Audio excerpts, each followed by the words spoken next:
Il y a aussi une donnée qui est fondamentale dans l'économie frugale, c'est faire moins avec peu, mais en considérant l'environnement et l'humain, qui est au centre de ce type d'activité.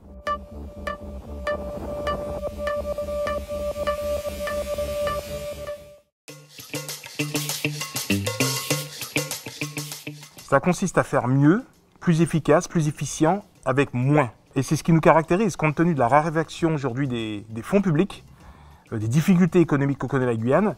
Il faut trouver des sources d'innovation et d'inspiration qui consistent à pouvoir innover avec les moyens du bord. Une sorte de système délocal qui est largement faisable et réalisable.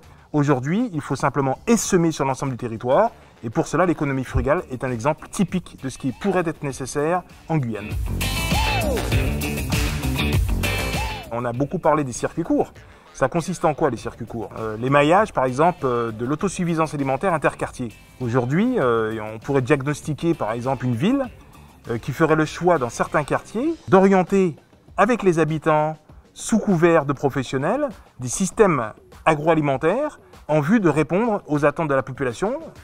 On génère de l'humain, on génère de la proximité, on génère de l'éducatif et donc on redéveloppe quelque part un nouveau type de cohésion sociale dans les quartiers d'une ville comme Rémier-Montjoly, d'une ville comme Cayenne qui pourrait être différente, à Maripasoula. Donc ce type d'exemple pourrait être tout à fait approprié.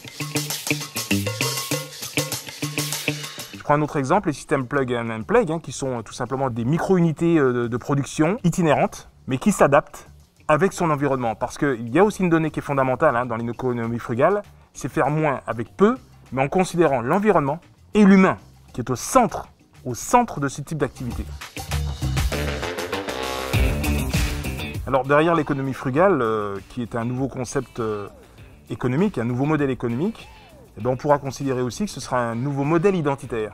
Parce que quelque part, cette économie, elle s'adapte aux caractéristiques du territoire. Donc la Guyane a ses propres caractéristiques et du coup, elle pourra développer des micro-projets en correspondance avec ses réalités territoriales. Ça, c'est une chose. La deuxième chose, c'est qu'elle pourra aussi répondre aux attentes immédiates. Donc c'est une conception qui s'inscrit dans le court, moyen, long terme. Comment aujourd'hui satisfaire les milliers de jeunes qui arrivent sur le territoire et à la recherche d'un emploi? Comment aujourd'hui répondre au peu de fonds publics alors que les besoins sont là sur le plan infrastructurel, sur le plan industriel, etc. Donc tout cela, c'est véritablement les propositions du CCZEG qui ont pour but de pouvoir inscrire un modèle économique adapté en Guyane à court, moyen et long terme.